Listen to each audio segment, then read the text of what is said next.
Hello, good morning, everyone. Thank you for joining us for this 14th ECOSYSTEX Insights Series webinar. Great to have you join on this hopefully sunny Friday morning for all of you, wherever you are based. In case you're not familiar with, well, the organization where I work at, Textile ETP, I wanted to say a few words about who we are and who I am. So my name is Tilla and I work as Sustainability Programs Officer at Textile ETP, and we are the largest community of textile research and innovation professionals in Europe.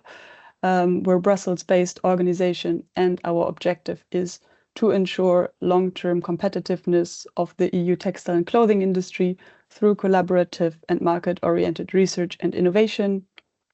And we do this through our 3 service pillars. So one is networking, where we organize an annual conference and webinars and online events.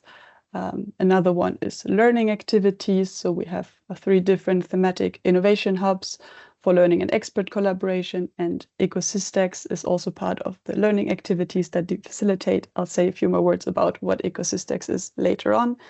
And we also help our members to access EU funding.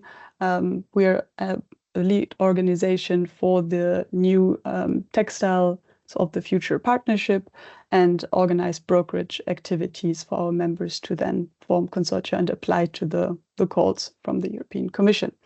Our next webinar for that is in early June. So if this is interesting for you, you can have a look at our website and potentially become a member in case you're not one yet.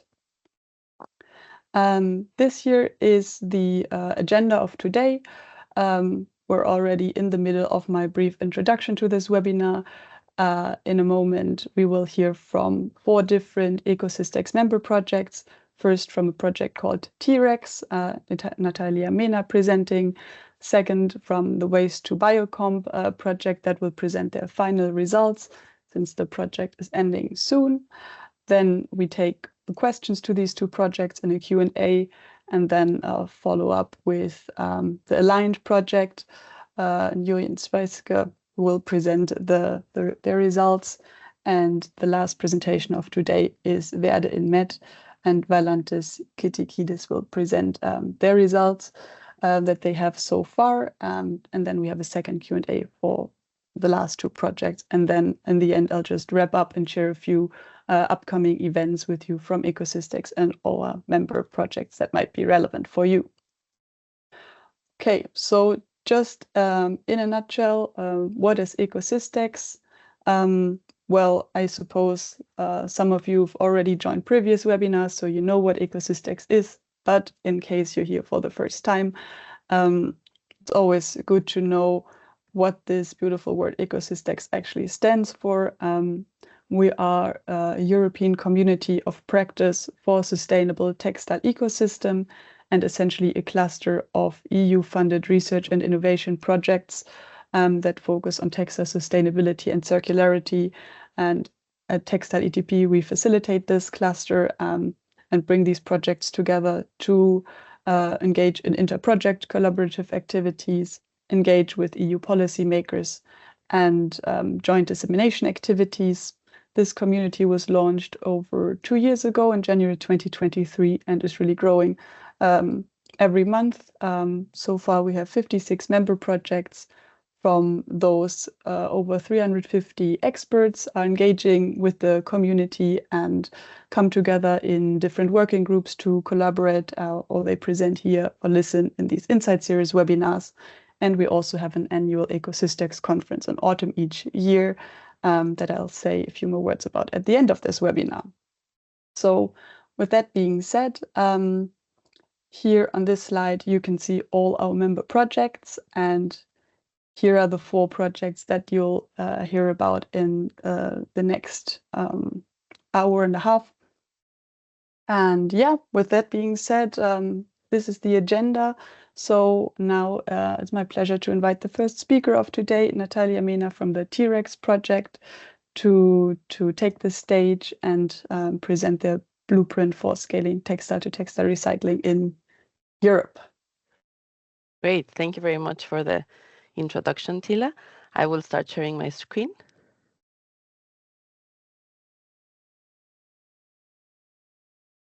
Can you please let me know if you see it? Yes, it works. Good, thank you. Okay, so first of all, thank you very much for the opportunity and the time being given today so that I can share a little bit about the T-Rex project and the blueprint which we are working now towards the end of our project. So let me first tell you what is T-Rex. So what does it stand for? This is Textile Recycling Excellence. And first of all, of course, I'm Natalia Mena. I'm working as a technical coordinator of the project, so just so that you have that as well.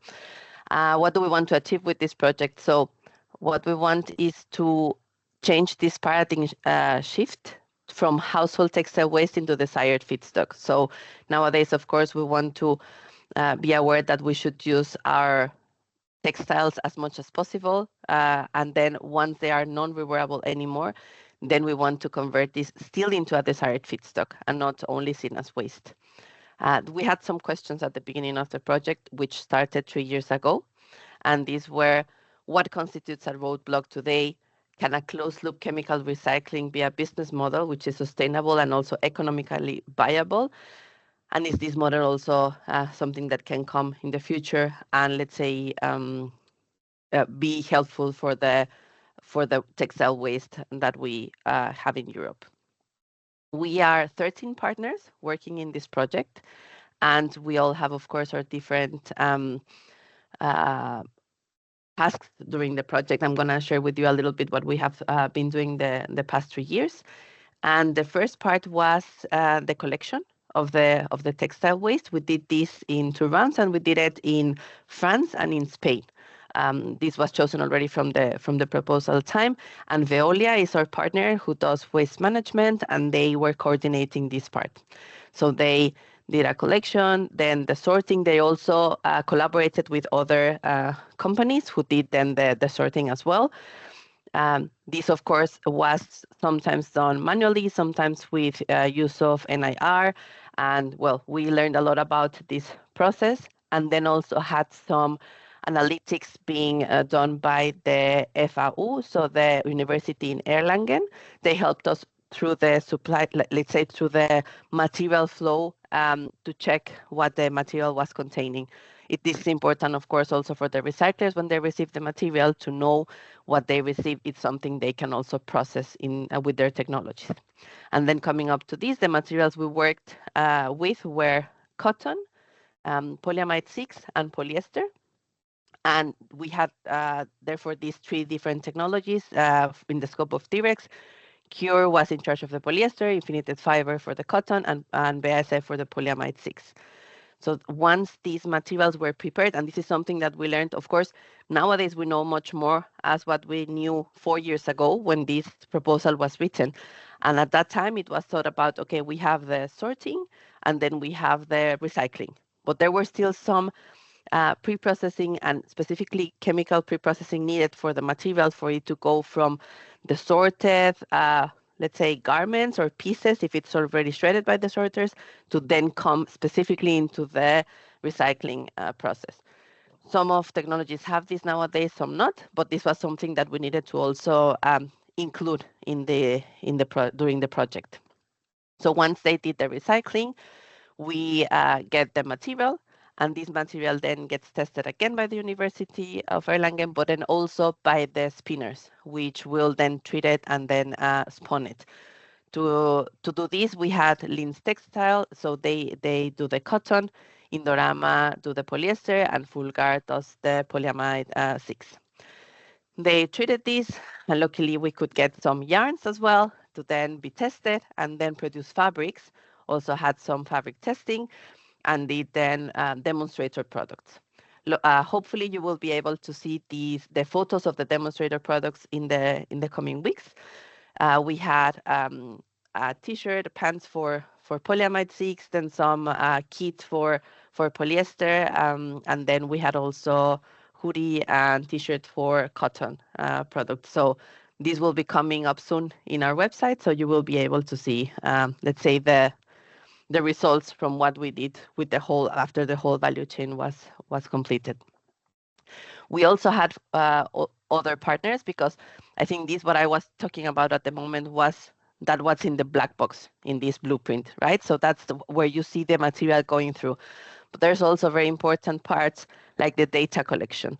And we just yesterday, launched this report talking about data collection. And there were also some learnings already shared before about how it's not standardized right now. So at the moment, it's not something that the sorters would already have, or that, so the recyclers have their specification, but it's not yet probably well known by the sorters. And then depending if the recyclers already have worked with the spinners or not, they also have other specifications. So it's very important to talk about the data collection and how this can be handled in the future. Because nowadays, sometimes also it happened to us that, oh yeah, we shared that, but it was via email, for example. So this is something that can be improved. We also did some data analysis, and for that there were, of course, also some assumptions being made because of the whole infrastructure being new and not all of the data being available. But we could do some life cycle analysis, and then also techno-economic assessment, which I will share a little bit more about in my next slide.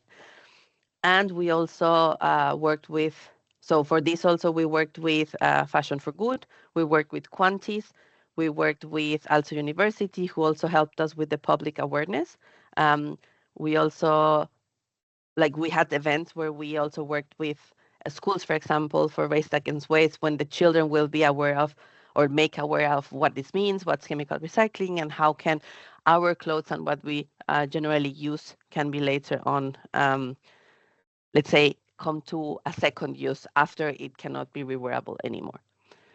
So these were some of the steps that we worked through it, and also communication, and just in general communication to the consumer as well. So now we come to the part of the, so I'll share with you a little bit. So all these three topics, so the techno-economic assessment, life cycle analysis, and the technical guidance, these are things we'll be publishing in the next weeks. So we will have the reports and the data coming as well. But I just want to share some of the key takeaways that we have so far. So something that's important is for the techno-economic assessment. At the moment, textile to textile recycling, it's not yet cost competitive in Europe. So the price of chemically recycled yarn is still higher than conventional. And there's some main cost drivers here, right? So there's limited access to affordable and suitable feedstock. At the moment, the sorters mainly concentrate on the reusable garments. That's their business today. So of course, we need to create more demand for them to see the value on then really following specifications of recyclers and separating these, and maybe investing more in how they can get more valuable feedstock for their recyclers. There's also, of course, high cost of energy and labor. So this is something else that impacts into the techno-economic assessment. There are some ideas as of how this could be covered. So covering part of the feedstock price, so the recyclers don't need to pay the high feedstock prices if the technology also advances, and if it's possible for the sorters to get to a point to automate this, because it's done a lot manually. So of course the labor cost then impacts as well. So that could help. Also, as I said, the demand of the material. Then integration, for example, of pre-processing with the chemical recycling plants, and also if we would have more recycling technologies asking for similar specifications, because it would be very difficult if we have 5 different technologies for a material and each of them having different specification. It's easier if we just combine them and then have a standardized one for which the sorters could work towards.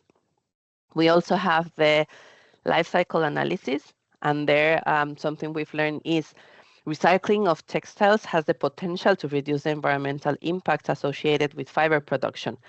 The question here, the thing is, the extent of this is highly dependent on the type of material being recycled and recycling technology applied. And this is because one of the main contributors to this environmental impact comes from the energy intensive stages of the process. So of course, it has the impact, it has the potential to reduce environmental impact in comparison to conventional fiber production. But of course, it can be even better improved if we have energy efficiency and if we source low impact energy.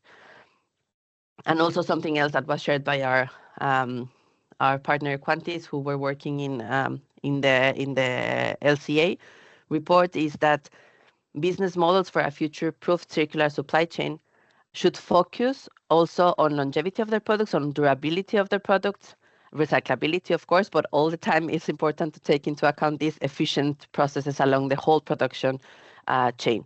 So also not only during the sorting and recycling, but in general, the whole chain should consider this, because then it can really reduce the environmental impact. Then also something else we have is the technical guidance, as I mentioned before. And it's important to say as well, this technical guidance that we will publish is focusing on the scope of T-REX. So we have polyamide 6, cotton and polyester with these 3 specific technologies, because that's what we had and that's where we work with the trials, right? So we're focusing on these materials, which are the ones that then should get recycled, and we advise us on how this could be combined with some other materials and what could still be allowed, so to say, in a garment. So in the weight of a garment, how much percentage of XY material you could have for it to still be recyclable. And this, what we think can be learned from this is the approach for creating the guidelines. And it also showed to us that we should consider not only the capabilities of the recyclers, but also what's possible to get from the sorting and pre-processing. For example, we don't consider at the moment multi-layer garments, because this is something that's still not possible with the sorting technology. So NIR, for example, only sees the surface of the material, and for this reason, we only have at the moment monolayer. And also we think it's important to have this, as I said before, so we need an industry-wide standard for recyclability, and this would need to be established. Our guidance just serves as this blueprint to assess the methodology of such standard and then work towards having a more industry-wide one. And then also one thing we think is very positive is stepping away of the monomaterial approach. This supports the wider scope of designer for circularity, for demand, durability, and then, of course, at the end, recyclability. This, even if it's still restricted, because as I said before, you cannot do so multi-layer or not a blend of plenty of materials, because that also wouldn't be possible at the moment, or at least with what we have tried and tested in the past years.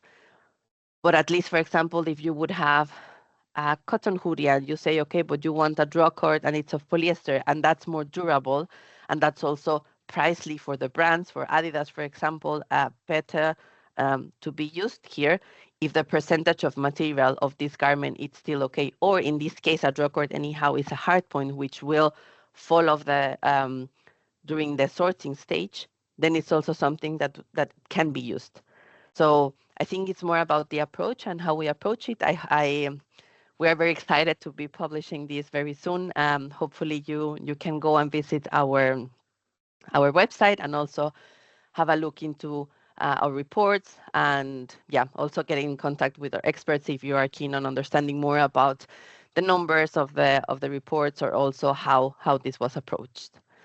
So yes, I think with that I finish my presentation and the sharing of our learning so far, and I hope this was interesting for the audience. Thank you so much, Natalia, for sharing more about what you've done in the past years in the T-REX project.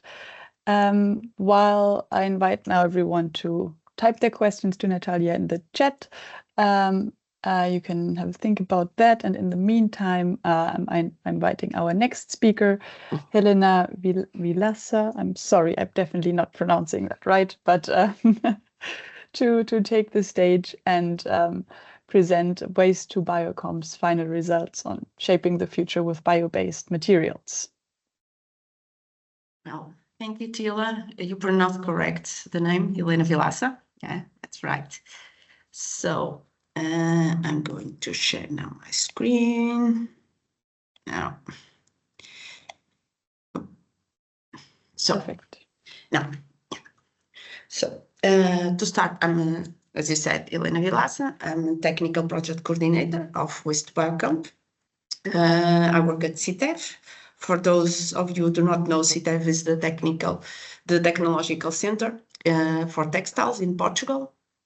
And we perform quite a wide range of services like training, the standardized tests for the textiles, and also research and development. That's the part that I work with, and other services.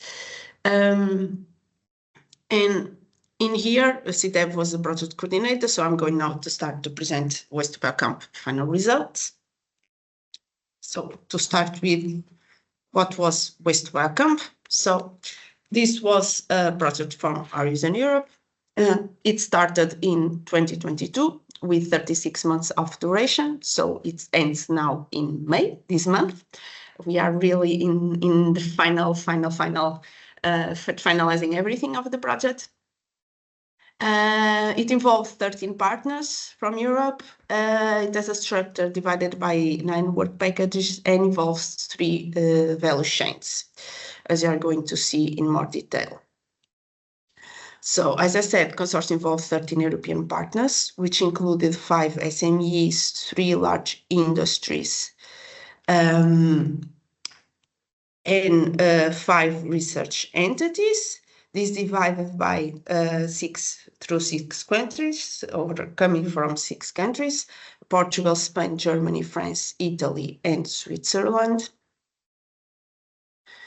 And the main goal of the project was to show a relevant scale production of bio-based materials and products, which we started in TRL 3-4 and achieved TRL 6.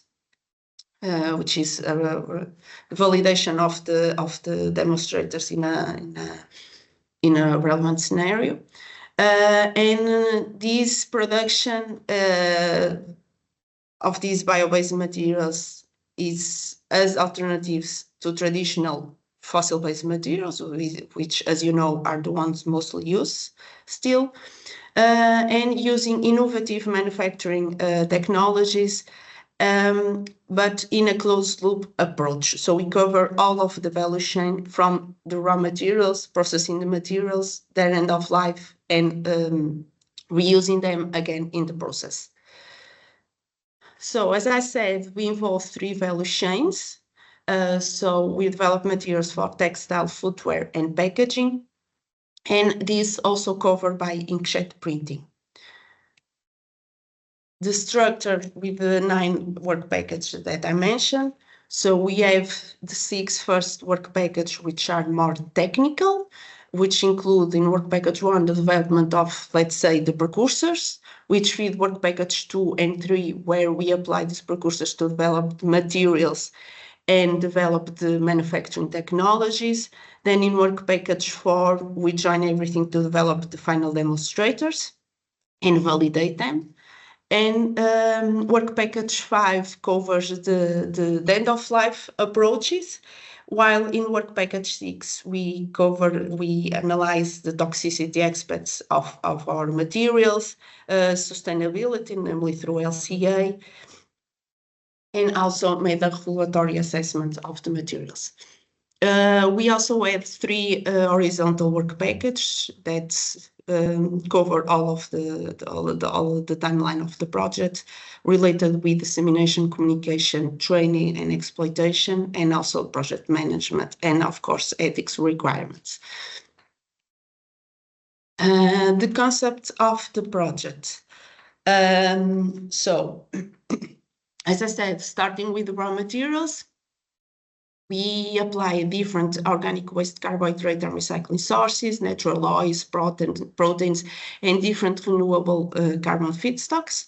With these, we develop different precursors, namely bio-based polyhydroxyalkanoates, also modified some proteins, and developed bio-based microparticles and functional capsules, and also produce bio-based pigments, which were used then to develop bio-based inks for inkjet. And with this, we produce different materials. For the textile, we develop bio-based fibers and coatings. For the footwear, we develop bio-based foams.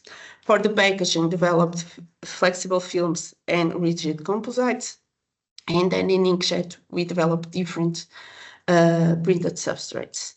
So in terms of the demonstrates, for textiles, we use the coatings to produce technical textiles for sportswear.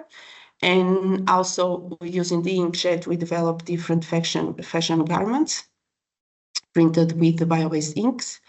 In the footwear, we developed insoles, but also printed leather and textile shoes. And for the packaging, as I said, we developed the different films and rigid plastics and also printed paper for packaging. Of course, as I said, we covered all of the value chain in a circular approach. So we studied also different end-of-life approaches, namely the remanufacturing. In here, by remanufacturing, we meant color removal of our inkjet prints and their reprinting without damaging the fiber. Also chemical recycling and the biodegradability and or compostability of the materials. And of course, all of the materials were tested as to their toxicity and sustainability. We also developed different training materials for all of these value chains, and made some standardization and or covered the standards and regulations related with these materials and these value chains. So as I said, starting with raw materials, this is a more simplified concept. We developed the different precursors. With these, produce different materials. Then we produce different demonstrators, which are, we can say, the final products that the consumer will have. Okay. Then with these, we tested their recyclability. So we produce different recyclates, which are by the polymerization. So we obtain monomers and other molecules, and then use these recyclates to produce again the raw materials or the precursors. So in terms of use cases, as I said, we develop shoe insoles, and for this we develop shoe sole materials with different hardness, and then within this we develop a 3-layer shoe insole for medical applications using compounding. For the packaging, we developed flexible plastic films, fully compostable, and also rigid plastic composites using blown extrusion for the plastic film, and then thermoforming and injection for the rigid composites. In the textiles, we use spray coating to develop, to coat technical textiles for sportswear with moisture management properties. And using inkjet printing, we developed a wide range of different printed substrates, namely textiles, both cellulose and polyester based, shoes in 3D, and also the foam insole and packaging paper. Now, to sum up, I'm going to highlight some of the final results of the project and their relation to what was asked initially in the call of this program. So in the call was asked to demonstrate relevant scale production of innovative bio-based products. So what have we achieved in waste to biocomp? We have produced PHAs by biogenesis route in a 28-liter reactors. These PHAs can have a potential to replace, for example, PETs, polyethylene and polypropylene. We have also produced quite a wide range of PHAs with different crystallinities by chemical route, and these in a 5 to 10 kilogram scale per batch. We have also produced different pigments, different bio-based pigments, using a combined approach of fermentation and chemicals. and chemical synthesis. They will produce yellow, red, and blue pigments, but the one that already showed its scalability was the production of the blue pigment, indigo, which has already been produced in a 1-ton scale. We have also developed different antimicrobial microparticles in a 60 gram per batch scale. And this one can, for example, be used to replace synthetic fillers in plastic composites. We have also achieved the production of a 5 kilogram per batch of antimicrobial nanocapsules, which can be used to replace synthetic antimicrobials. We have also produced different inks using the bio-based pigments in a 1 liter per batch scale. So this can, of course, they can replace synthetic inks. Sorry. We have also achieved the production of, we have also produced a 3-layer medical shoe in soles, which can replace the synthetic EVA in soles. You have produced more than 100 meters of flexible bio-based films, which can replace the PET, PE, and PP plastics. We have also produced rigid bio-based plastic composites. We have produced technical textiles with bio-based spray coating. And we have developed 2 different inkjet equipments, smaller equipments that can be used for print on demand, one for 2D printing and another one for 3D printing. And we have tested these equipments, or these equipments were developed thinking to apply the bio-based inks.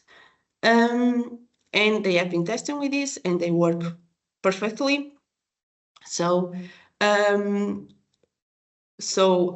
this development of these equipments and these inks, it can, for example, avoid wasted printed substrates and can print only exactly what we want, what we need, and it also allows personalization. The call also asks to develop products with similar or better mechanical, physical, and chemical properties while having lower environmental footprints and being sustainable, non-toxic, recyclable, the full package basically.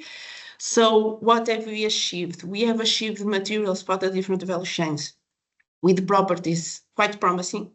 In most cases, we can say that they are equivalent to fossil-based benchmarks.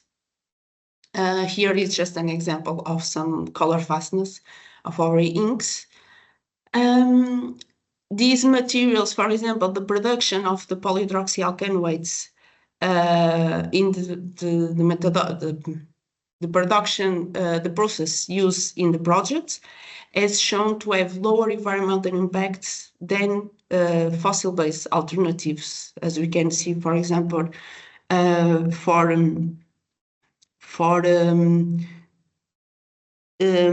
PET, some of PET and even PE.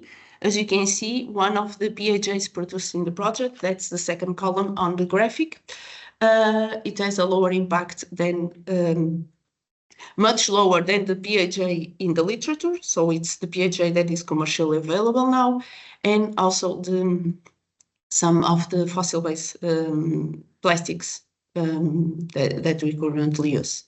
These materials, we tested also most of them. They have shown to be non-toxic materials. And by non-toxic, we tested their cytotoxicity, their contact with cells. They have shown to be non-cytotoxic. We have tested the presence of some hazard chemicals, and they are below the quantification limit, so they do not have this, we can say that they do not have harmful substances. And we have also tested the soil after their biodegradation. So we tested their ecotoxicity, and in terms of germination tests, and the tests have quite excellent results. We have also tested their recyclability, right? So they have shown to be chemically recyclable. And we have tested the biodegradability, and these materials have shown to be completely biodegradable. And we have also tested, as I said, color removal and reprintable. And as you can see in the image on the lower right corner, you can see a full color removal using sustainable methods. So the call asked to cover at least 3 different value chains. And as I said, we cover footwear, we cover packaging, and we cover textile and developed materials for all of these value chains. And it also asks to develop sustainable business models for material sourcing and recycling. So basically, the sourcing of the materials, we started with different organic wastes and recycling sources available on the market. And these would be materials coming from sustainably sourced biomass. And these were then used to produce the PHAs, either by biogenesis or through chemical synthesis. And using the different manufacturing approaches to produce the materials, and through chemical recycling, obtain the monomers and other molecules, and by repolymerization, we obtain again the PHAs. Or by biodegrading the PHA materials, which we have also shown, we obtain again different wastes and recycling sources that can be used again for the production of these PHAs. So just overall, some numbers of the project. We had more than 300 shared samples among the consortium. We have currently 7 papers published and 2 master theses. We have more than 6 papers under development to be published this month or next one. We have more than 16 workshops and training sessions carried out. We produce one website. We have one, you can consult it. And then the social media channels. We have 4 videos published. We have 7 ambassadors of the project. And in the next month, we will publish 5 more videos. We have also published 5 newsletters, and one is on development. We published now in May of the project, and we have participated in more than 30 communication events, and we have organized 3 events to present the progress and results, and also to, of course, discuss some relevant themes to this related with this project.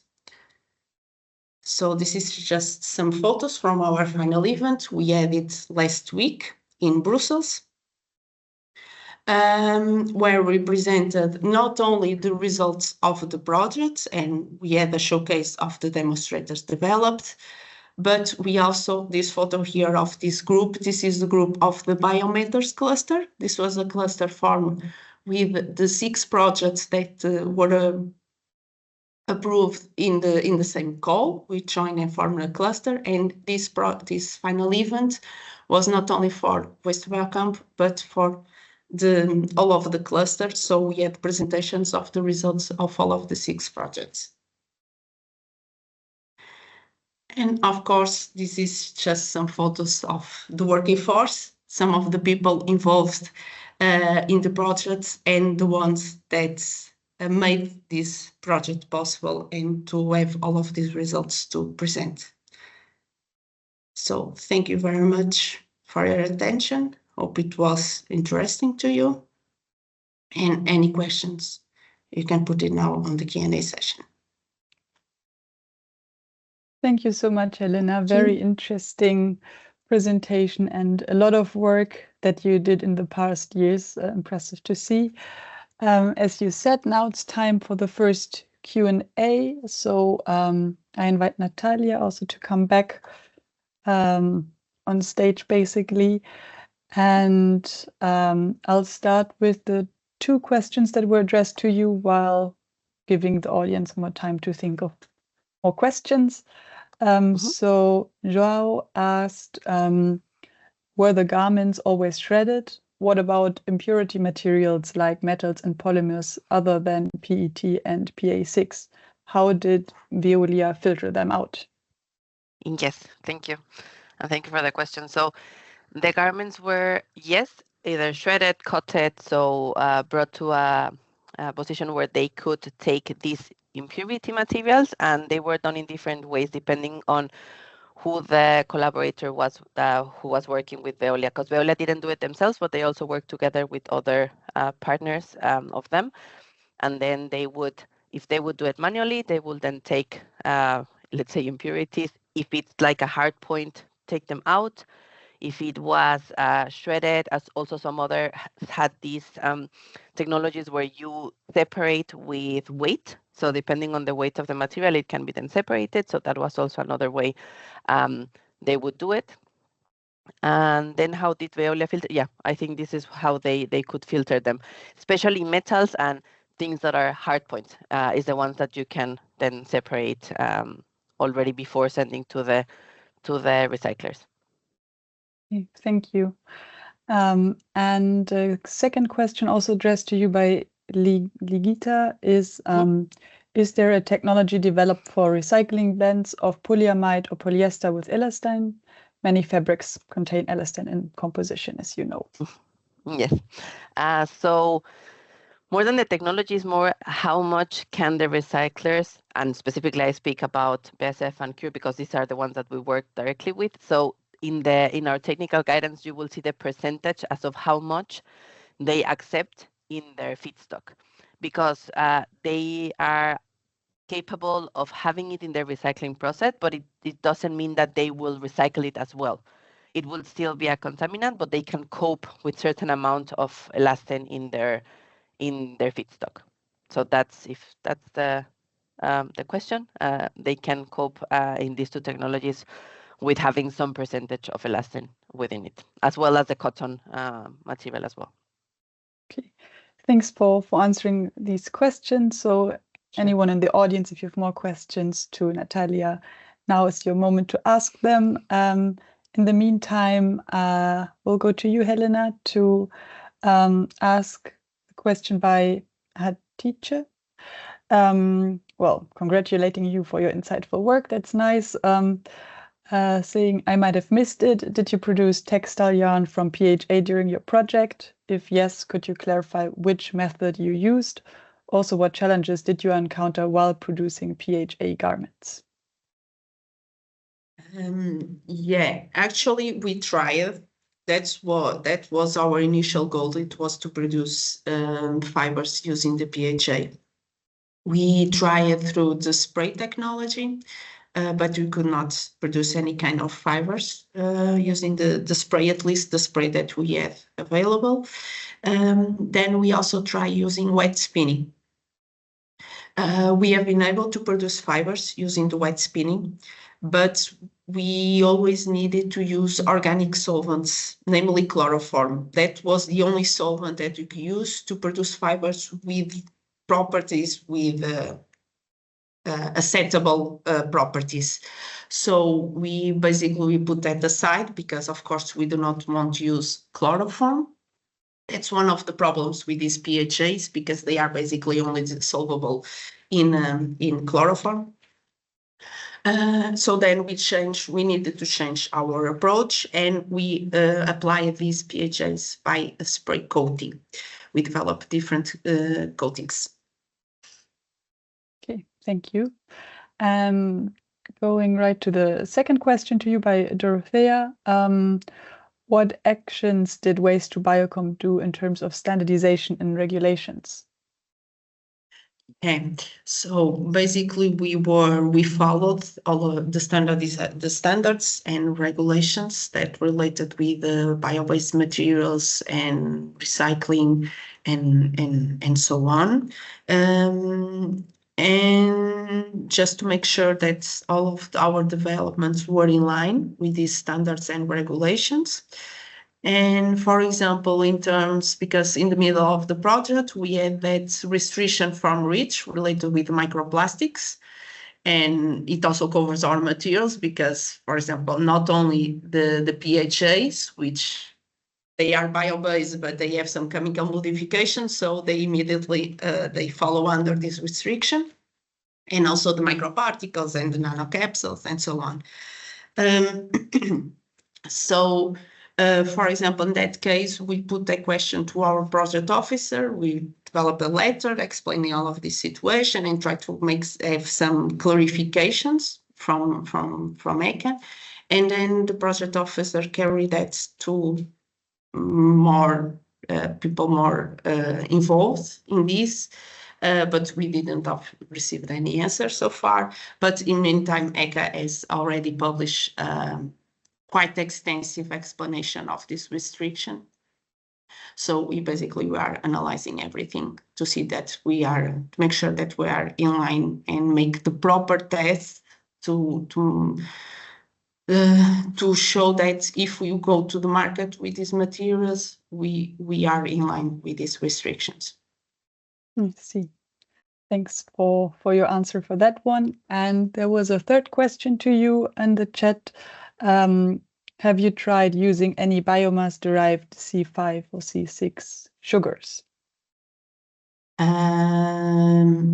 Yeah, we might have. Sorry, I cannot give you a direct answer to this because I'm not the one using directly the biomass. It was our partner from the University of Kaiserslautern. They are the ones that have produced the PHAs. But I can check with them and then give some answer. Okay, thanks. Yes, exactly. And in the meantime, there are two questions to Natalia. So Kim asked, I heard near-infrared is used to identify composition. How efficient or accurate is the technology? And how much do you rely on care label on garments? Yes, so yeah, for the NIR, yeah, it's depending on the material because like we don't have a figure, like I cannot tell you a figure right now as of how efficient it is, their technology, and how accurate it is. I know depending on how many blend of materials you have, it's more or less accurate. And we don't rely on the care label on the garments. What we also realized is that a lot of times, maybe some of you have also done it, you cut out the label, depending where it is, and if you don't like having it, if it's too long or something like this, it sometimes cut it out. So no, it's mainly based on a lot of the manual sorters also have much expertise as of how the textiles feel. So they probably could, let's say, separate between some sorts of materials, but mainly with the NIR and depending on the composition because of the blends of the material. So it could be that we have, let's say, in a bucket of polyester, still some contamination, and that's why the sorters don't give us 100% certainty that that's going to be the material.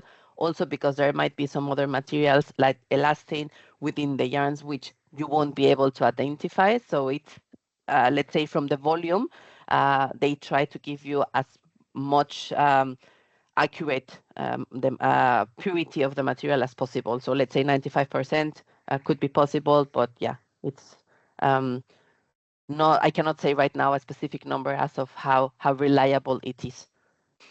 Okay. And there's been another question to you related to elastane. So you mentioned some contamination with elastane is accepted. Has this percentage been discussed and accepted as feasible by industrial sorters? So it's again the same because we shared the specifications with the sorters being pretty much, we want as much polyester possible or as much polyamide possible. And then this is rather the contamination coming with the material, which then in a larger batch is, let's say, in percentage going lower, and then the recyclers can deal with it. This is also something that we cannot be 100% sure as of how much elastane is contained or not. Why I mentioned the percentage is rather when we want to create a new garment and to know if it's going to be recyclable or not, how much can we add, which then we can think if we have this garment multiple times and then it is a truck of this garment specifically, can it be recycled? Yes. So that's how we see it and how we, let's say, share it in the guidance. But yeah, I think that was the answer. Yeah. So Okay. percentage has been discussed rather with the recyclers, and then hopefully met by the sorters, which in the case in these trials it was met. Not all the times. At the beginning we needed to, of course, redefine and reprocess, and yeah, not the first batch was the perfect one, but yeah, it worked out. Okay, thank you for your answers. And Sure. a final question, I think, to both of you is where can our listeners find your papers and publications? Sure. You want? Well, I'll just finish, Helena, Yes. and then I'll give you the mic. Yes, you can find it in our website. So there you can find, or also via LinkedIn, you can find our publications. I can also in the presentation. So Tila will share our presentations, and there's a QR code there. There's also our website, and then yeah, also otherwise through LinkedIn, you can find also our publications. Our communications team share these channels. Yeah, and it's the same for Waste to Biocamp. The papers are also published on the website of the project. Okay, perfect. Well then, thank you so much for your answers, and also to our audience for their questions. And yeah, if there are no more technical questions, I think we will move to the next presentation. So thank you again very much for being here with us. And with that being said, I would like to invite the next speaker, Jurjen from the Aligned project, to take the stage and share with us what your lessons learned are from the past years. Yes, thank you very much, Tila, for your introduction. You can all see my screen well? Yes, perfect. Perfect, thank you. Yes, so I will present our findings from the Aligned project. The project has been going for a while, and we're ending this year. So we have a lot of results, so I have to choose what I hope is the most relevant for you. First of all, my name is Jurjen Spekreijse. I work at BTG in Enschede. We're an SME doing consultancy on the bioeconomy. So when I say consultancy, you can think of the text on the bottom part. So we cover the entire value chain, looking at biomass availability, sourcing, logistics, etc. A lot of interdisciplinary aspects, such as environmental economic assessments, which I will go to into more detail today. And also we look into different type of economic sectors. So we really cover the entire bioeconomy, going from energy, fuels to also chemicals and products. And there's also where we find our activities in the textile sector. We can divide these activities in 3 areas of expertise. The first is the sustainability assessment. That is where I'm very active on, and what I will discuss more today as well. We do also activities in market uptake, so technology scoping, techno-economic assessment, this type of work. And we do a lot of project support, so setting up consortia, case study development. And here we often have the role where we sort of bridge the gap between the academic world and the industrial world. We do this work for direct contracting, so one-on-one with clients. But we also do this work in a lot of EU projects. You can see an example of European projects below. And on the left side, you see the Aligned project. And that's the project we're discussing today. Aligned is a project where we really look into LCA assessment. So it's a deep dive into LCA, and specifically on 5 bio-based sectors that you see here. It's a project with 14 partners. We have a nice mix of scientific partners, so really the partners that know all the academic insights on LCAs, and then industrial partners who bring specific case studies to test our new knowledge.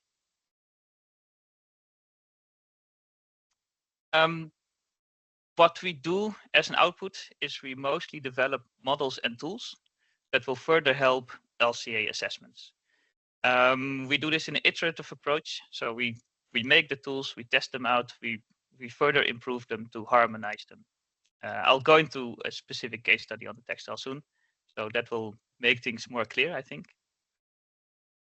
So the objectives of the Aligned project, well, as already mentioned, we want to improve LCAs, we want to harmonize LCAs, and want to make sure that every bio-based industry is using the same rules, and we have a fair comparison between the different LCAs.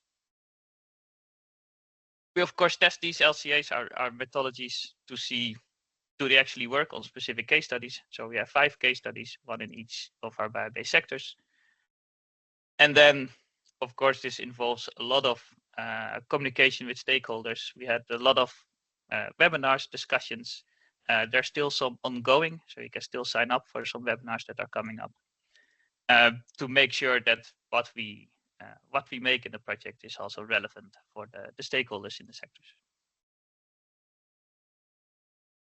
So as an overview of what kind of output these tools are. If you look at the left of this table, you see the different life cycle stages. So if you do an LCA, you have different parts, where first you have the LCI, where you make your database and collect all your data. We have several guidelines there. The LCIA, where you do the actual calculating.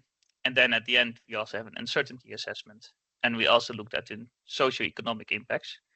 I'm not going into detail of all these methods because I don't have enough time to go in deep into all of them. So I'll just highlight the first one, the background LCI, where we look into prospective LCI background databases. And I'll explain a bit later what that means. So how does it work? So I hope that after this presentation, you also have an idea that you can find and use these tools yourself.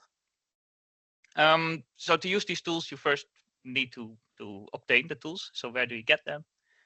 They're all available for free online. So you can just go to zenodo.org, you type in aligned, and then you should be able to find our depository.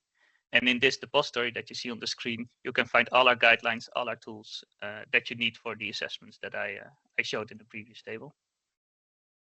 When you go to one of these assessments, you find that there's several files for each assessment. So make sure that you find the guideline first, and the guideline will explain you how to use all these Excel files, Python files, etc. So for example, this one is about constraints to biomass. So then the second file, the constraints to biomass method.pdf, is where you can find the guideline that will explain how and why you would need all the other files.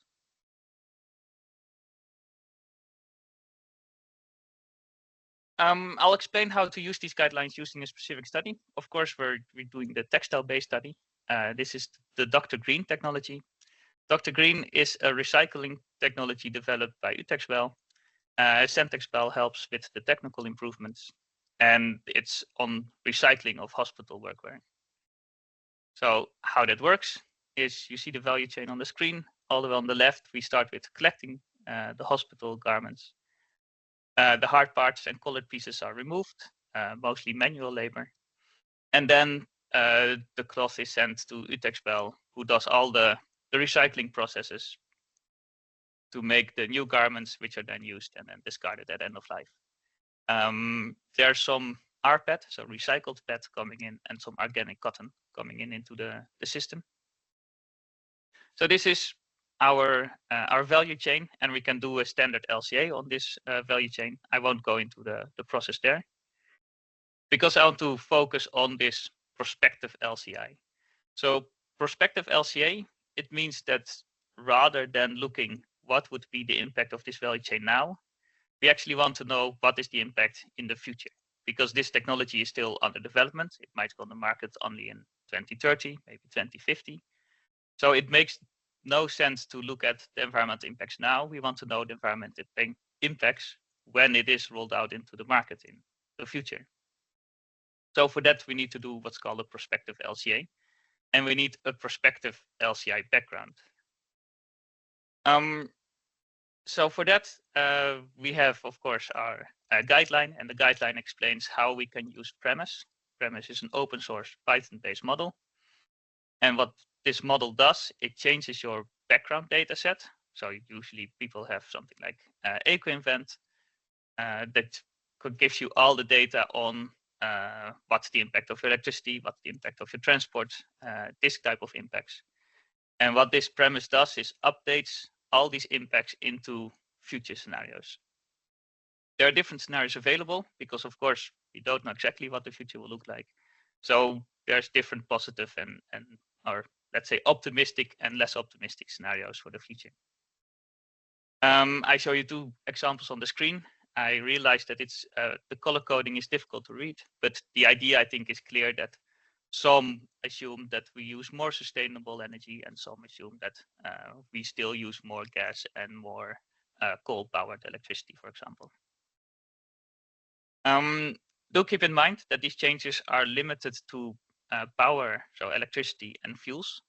So it doesn't change the entire chemical industry because that would be too elaborate of a task.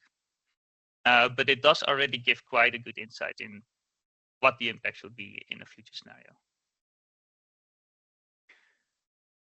So how does it work? Well, the guideline gives you different tiers. So depending on how confident you are with LCA and with programming, you can do a tier 1, which is the very simple way. You just follow the steps that are given, up to tier 3, where you actually also can change the scenarios or go more into the coding parts. I just stuck to tier 1 for this presentation. And there's not much to explain. You just follow the steps. It tells you what type of program you need to install, what kind of files you need to open. Then there are some prompts that are given to you. So there's some code. You just have to run the code. You don't have to change too much. You may have to change like a file name or something like that. And then you get a CSV file on your computer. This CSV file is your new background database. So you have to load it into your LCA software. Again, the guideline will tell you exactly how to do that. And then once you have this database in your LCA software, you run your LCA again, and then you can see what is the difference if I take one of these future scenarios. So as an example, going back to Dr. Green, this is the results without using the line framework. So you can see when we take one piece of clothing that is washed for 50 times, what are the main contributions? So you see it's mostly electricity and heat. That are the cost. This is the greenhouse gas emissions. We can also divide it differently. So rather than the activity, we can also look at which phase it happens in. So you can see the manufacturing is 16% of the greenhouse gas emissions. But most of the emissions actually come from the use phase. So the washing of the clothing is by far the largest impact in the clothing. And this is also in line with what we find with other similar LCAs. So if we apply a prospective LCA on this, so on the left you see the greenhouse gas emissions. So now I just took the overall. So we have 45 kilogram CO2 equivalent, again, per garment washed 50 times. So sort of the state-of-the-art LCA. If we look at 2030 or 2050, so these are this is the SSP2 scenario, as it's called. So one of those scenarios that I showed you, which is one of the more optimistic ones. You can see a very large change in the impact. So the impact decreases significantly if we look at what if we use the electricity consumption, the electricity mix, how we expect it to look like in 2030 or in 2050. We can also use the base scenario, which is a less optimistic one. And even there, we already see that it's nearly half the impact. So if you look at which phase, of course, this change comes from, it's not a surprise that it's mostly the use phase. So the washing of the clothing uses a lot of electricity. And when that is more sustainable in the future, the impact will be dramatically decreased. Important to note that also the manufacturing phase actually decreases in these more optimistic scenarios. So this gives a much better insight in what is actually the impact when this technology would roll out into the market. So what we can learn from this is, well, hopefully I showed you that you can find these methodologies freely available online. I did not really go into detail, but they are relatively easy to use, especially to stick to the tier 1. Try them out if you're doing LCAs and give us feedback on your experiences, because we're still trying to optimize them further. And especially for looking into new technologies, which I think most of you are active on, I think that prospective modeling really shows what this new technology will have for an impact when it's actually implemented. So it's a consistent way of investigating the environmental performance of your product that is currently in development. The downside of prospective modeling is, of course, that it needs continuous attention. So the background database from EcoEvent, for example, it has version updates, so then it needs updates, premise has updates. Of course, you would need to develop new scenarios, because now we have scenarios for 2030 and 2050, but once we're in 2030, we would need to update these scenarios. So it is a labor-intensive work on the back end of this system. And with that, it gets me to the end of my presentation. Please feel free to type any questions you have for me in the chat. We will answer them in the next Q&A session. But if you only think of your questions later on your way home, feel free to send me an email on the email address you see on the screen, or to contact me via other ways, for example, via LinkedIn. Thank you very much. Thank you so much, Jurjen, for sharing more about the LCA work you've been doing. I hope everyone here found it very interesting. And well, as he already said, you can type any questions to him in the chat. And in the meantime, it's my pleasure to invite Valantis on stage. I see you already here to share with us what you are working on in the VERDEinMED project on preventing and reducing the textile waste mountain in the Mediterranean area. Hello from me also. My name is Valantis Ketikidis. I'm at CERTH, the Center for Research and Technology in Greece. And we are coordinating the VERDEinMED project. This is a territorial cooperation project, so there is no research included. But still, it could be interesting for you to have a look on what we are doing. So the project is about how to prevent and to reduce the textiles waste mountain in the Med areas. So starting with some administrative information, very basic. It's a 33 months project, started in 24. As said, it belongs to the Interreg Euromed family. And it extends all over the Euromed, having also some associated partners from non-European countries. So the main project partners are in Portugal, CITEVE, for example, which you know, Spain, Italy, Slovenia, Northern Macedonia, Greece, and Bulgaria. Most of them are sector-specific, but as a whole, the partnership has a multi-sectorial approach, meaning from a research organization specific in the textile domain or non-specific, to waste management companies, NGOs, and then further going to the manufacturing sector. What we are doing in VERDEinMED, we have a holistic approach to the textiles waste management. So we have a user-centered approach to innovation and to sustainability within the whole TC value chain, from manufacturing until the end of life scenarios, as said. And we have set principles to guide policymakers, businesses, and consumers. So this is a threefold support service to three different kinds of stakeholders which are necessary and which are constituted in this ecosystem. So our activities and our outputs, they are focused on 4 pillars. So the first one is knowledge sharing and co-creation. So we have created a knowledge platform where we'll reflect discussions on regional level, priorities regarding manufacturing or end-of-life scenarios. This content is being tested by project partners and by external experts. And then we have the VERDE hubs, the community of practice approach.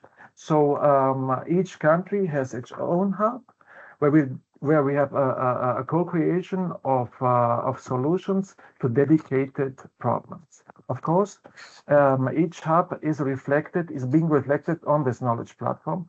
So we don't have a unique or universal approach. So there is a prioritization per country on what is a hot topic in the textiles and clothing sector. The second thing is the support service. So we have a support service in-house, meaning provided by project partners, associated partners, but also by external experts, which are good in any tier of the textile and clothing value chain, and we provide support to industry, civil society, and policymakers. And we'll come later on back to what we mean by support. The third thing is the excellence hubs, the Verde Bussola, so the compass, the green compass.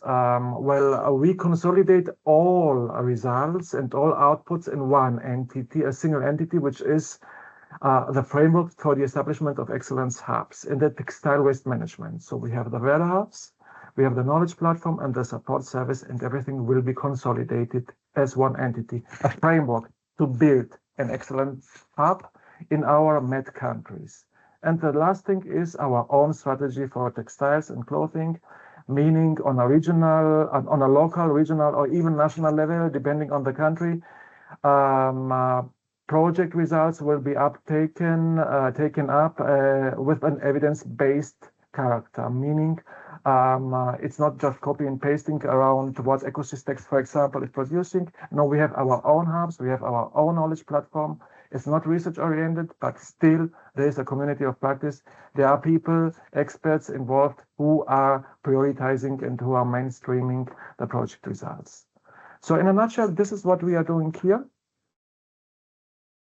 Very quickly, this is the knowledge platform. It's still non-public because we had the construction, structure and content is there. We had the first testing of this knowledge platform and we have to improve structure and content. So we will have to wait a couple of weeks until we go public, but still the link is there. The Verde hubs, very quickly, what are we doing? So it's a network of regional facilitators and local actors, very, very quickly. Yes, it's a hub on a regional or a national level, and it will facilitate the transition towards the circular economy, very broad definition, including the quadruple helix actors. So these hubs are testing the knowledge platform, content-wise and structure-wise, of course. They meet on a virtual, an online virtual mode, and as said, they are representing the quadruple helix. The hot topics to discuss are the usual ones. So ECOSYSTEX is not everything what is at the ECOSYSTEX working groups to be discussed. Perhaps it's worth to see that EPR is very hot nowadays, and it's discussed all over the countries here in the eastern part of Europe, for example. The other thing is perhaps it's a little bit different from the Nordic countries or Western European countries. We have a lot of companies which are micro companies, very many SMEs, but also micro companies, especially here in Greece. So these have very, very many structural problems. For example, if you see the prices of eco, they have problems in sourcing eco materials or sustainable materials or eco-friendly materials. And even they have problems in covering the high cost of certification, because it's a micro company, it's just designing here in Greece or wherever and producing perhaps in Turkey or in the Far East. So they produce in limited quantities, so they have other structural problems that perhaps Adidas or the big brands. So you guess it, this is a project which is targeting SMEs, micro SMEs, perhaps some social enterprises and some startups, but the focus is SMEs and micro companies. Technical assistance service. So we have our own assistance service, and as said, it's provided in-house with forces joined by project partners, associated partners, but also with local mentors, with external experts to companies which have specific needs. So far, we had a needs assessment from the sector. We approached various companies in all countries. The reflection is that the response rate is very low. It's from 15 until 30 max.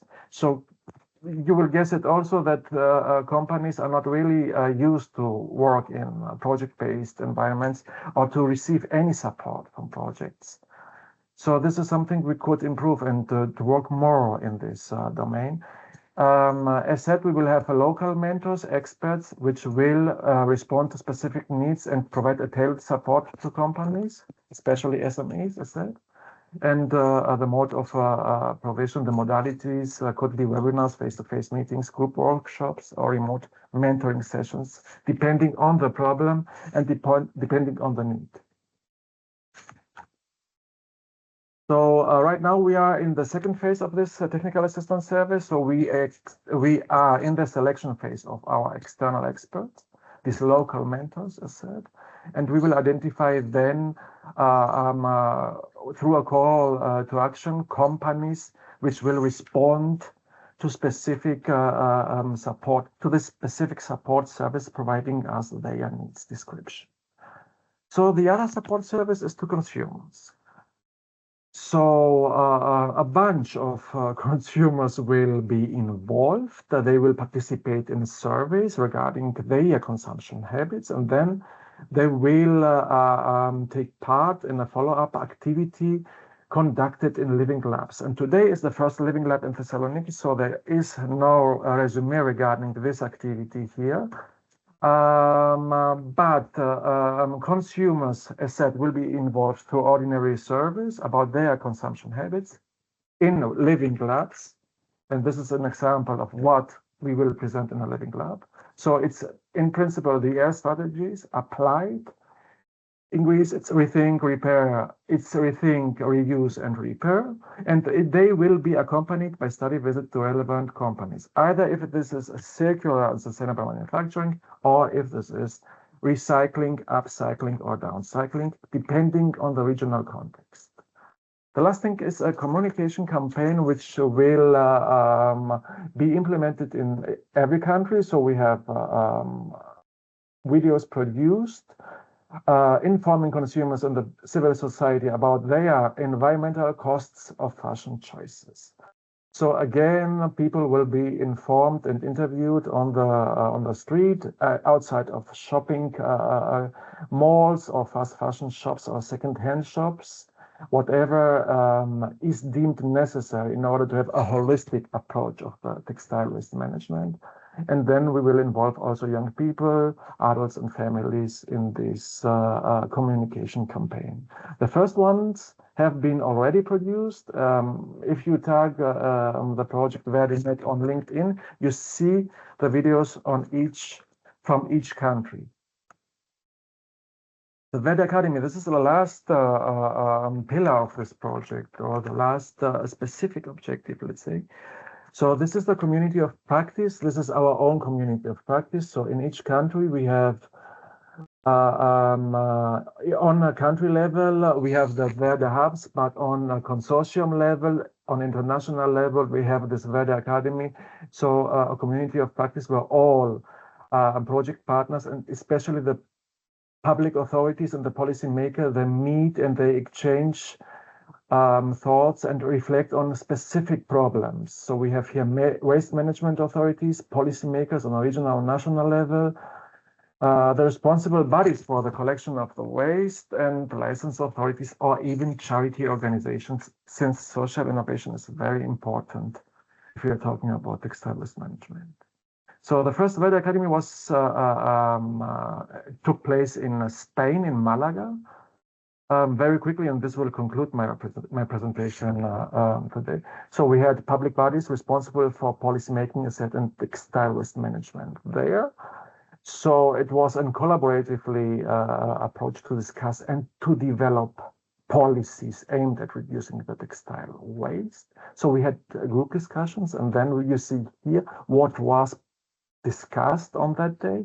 And further, we will refine and rank these policy proposals into and translate them or put them into context, meaning to have specific actions and to discuss with further on a national level what is feasible, where is the capacity, and where do we lack the capacities and capabilities, and what is achievable on a country level.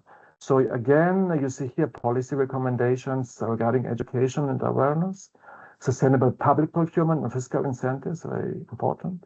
Green public procurement, for example, is not working in all countries the same. Circular economy, infrastructure, and consumer access. Some ideas regarding deposit return systems, for example, or free repairs with mandatory retailer guarantee could also be implemented, regulation and market control, and monitoring and targeted action. So this is in principle the textile waste producers mapped and access to accurate as much as possible information. So yes, United for a More Sustainable Textile Industry. This is the project partnership, a photo from the Malaga event. Some associated partners from 11 countries here. You see here we have a mix, a geographical mix from Tunisia, Greece again, Belgium, Turkey, Portugal, Spain, Lebanon, and North Macedonia, along with Italy.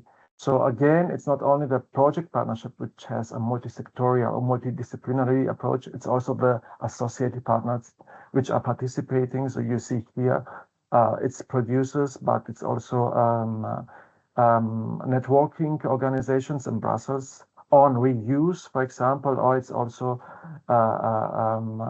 social enterprises in Italy. And yes, this concludes my presentation. So I think now we will start with the Q&A session. Not sure if you are still there. Yes, Thank you very much for your attention. Thank you for your presentation, Valantis, and taking you through everything you're doing in your VERDEinMED project. And as you said, exactly now's the time for the second Q&A. So to the audience, if you have any questions to Jurjen, Valantis, please type them in the chat, and then we'll take it from there. So far, there are two questions. The first one is from Kim to Jurjen, saying, I'm not so familiar with LCA terms and wonder what the difference between perspective LCA and dynamic LCA are. Yes, very good. Yeah, I can imagine, especially if you're not too familiar with LCAs, there's a lot of terms in the world of LCA. That's also why a project like Valantis is so nice, that we can really have a deep dive into all these LCA methodologies. Dynamic LCA, it's a tool where you're more looking at the life cycle of your product. I believe it's also very popular in construction sector, where you, for example, if you take a house with solar panels, during summer, it will have a different impact during the lifetime than during winter, because there's less sun. So with dynamic LCA, you really look at moment to moment during the life cycle stage. What you do with prospective LCA is you still take 1 year of implementation, but rather than taking the current electricity mix and the current fuel mix, you look at what if we take the electricity mix and fuel mix of the year where we roll out the technology. So that is the difference. So it's also more a difference of prospective looks more your background data and dynamic looks more the foreground data. Of course, when both questions are relevant, I think it would be very nice to combine the two different calculation methods. But of course, there you also run into a trade-off where, especially in these European projects, you only have a limited budget for the LCA, because of course you need to focus on your technology development. So you cannot do everything. So you always have to be very critical on what are the interesting parts in the LCA, what are the questions you want to answer, and what is then the most suitable type of LCA that we want to add in the project. So that's something to keep an eye on. Okay. Thanks for your answer. Much clearer now, I think, for the audience and also for myself. So that's good. And there was one question also to you, Valantis, on when will the expert selection results be published? The listeners anticipating the call's results. Yes, well, we have an extension until the 15th of May. So we have already some a roster of and a list of experts all around the MED countries. So by the 15th of this month, we will have the definitive list of experts, and then we will start approaching through a call for action companies which will respond.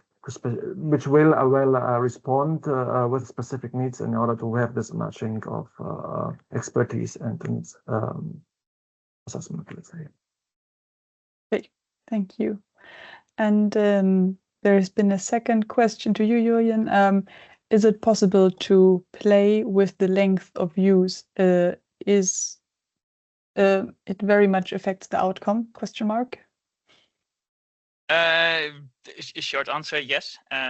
You should definitely play with all the parts of the LCA. Mostly what you want to do with an LCA is you want to get an understanding of your sustainability. So you shouldn't focus too much on what numbers come out, but what are the differences in numbers. So is something more sustainable? What are the parts in your value chain that give the highest impact? Every factor that is important, you should have a look, okay, what if I increase this by 10%? What if I decrease this by 10%? What is the impact of my conclusion? So make sure that all your assumptions, all your variables, you check them. We go into detail in, there's an aligned guideline on exactly this. So you look at what are your error margins, what is your, what are the variables you can play with to assess this. So it's a very important part of LCA. Okay, thank you for clarifying that. And let's see if someone has more questions. It doesn't look like it at the moment. So I think this is now the time to thank both of you for presenting your project's results and the work that you're doing, and also thank you to our audience for their questions. Exactly, if anything comes up later on, you can reach out to our speakers or contact us and we will put you in contact with them. So with that being said, thank you to the two of you, and I will bring back my own screen and share some upcoming events with those of you who are still in this webinar, and yeah, maybe there's something interesting for you as well. So let's... Thank you for the invitation. Thank you for the invitation also. Thank you. Of course, you're welcome. All right, so we finished with the second Q&A, and just to let you know that, well, the ECOSYSTEX Insights Series are coming back on the 13th of June with a focus on bio-based textile activities. So all projects that will present there are funded by the Circular Bio-Based Europe Joint Undertaking. You can already register to receive and have a look at the registration page for more details about the projects there. Same for the ECOSYSTEX Insights Series webinar number 16, which will take place on the 19th of September, and you can also already register for that one and see who the projects are that will present. Then we're currently very busy organizing the annual ECOSYSTEX conference that will take place at the end of September, early October in Gothenburg, Sweden. And this year we focus on circularity and recycling projects. So our topic for this year is new technologies and business models for textile circularity. We bring together 6 different ECOSYSTEX member projects that will organize interactive workshops. Also, you can visit the Research Institutes of Sweden as labs. So we collaborate with our partner RISE there, and we'll launch registrations at the end of this month. So you will receive more infos about that to your inbox if you're signed up to receive ECOSYSTEX news. And then this will be a great opportunity to meet in person in Gothenburg and connect with each other. So that's everything linked to upcoming ECOSYSTEX activities, but of course our member projects are also very busy. So next week we organize the Textile ETP annual conference in Alcoy in Spain, to which you can also still register. This year's focus is on eco-design, more specifically research and technologies to enable eco-design of textile products. I invite you to have a look at the link that my colleague dropped in the chat, to have a look at the agenda in case you still want to join us. And there are 2 ECOSYSTEX member projects that will also organize sessions. The T-Rex project that presented today will share more about their results, and the IRIS project on safe and sustainable by design as well. Secondly, we have another member project called CITEVE that launched a new webinar series as part of their CITEVE Sustainability Forum. The webinar will take place on the 13th of May on engaging citizens in sustainable consumption of textiles and textile waste separation, with a focus on the role of local and regional authorities. So if this sounds interesting to you, you can also register for that webinar. Further, we have a member project called ECHT or ECHT, and they organize a webinar series with a focus on capacity building for chemical traceability in the textile value chain. You can still register for the second workshop on the 15th of May, or join for a full-day workshop on the 18th of June in Paris. And then there is one more event that is on this slide a bit alone, but still worth mentioning because it sounds interesting as well. It's from a joint Science for Policy event from the Aligned and Calimero project here in Brussels on the 4th of June, and they will talk about improved assessment of environmental performance of bio-based products. So with that being said, I hope you enjoyed today's webinar. We finished a bit ahead of time, but I'm sure no one will be mad about that. You're gaining almost 15 minutes of your time back. Thank you for staying with us. If you would like to stay in touch with ECOSYSTEX, you can follow us on LinkedIn and also on YouTube. And we also regularly update our website with new events or publications from our member projects. And should you happen to be in a research project on textile sustainability and circularity and are not yet an ECOSYSTEX member, of course, you can always reach out to us and then potentially become an ECOSYSTEX community member as well. So thank you again to all our 4 speakers and to the audience and your questions. I hope you enjoyed today's webinar, and yeah, wishing you a lovely Friday and a good start into the weekend. Thank you for joining us.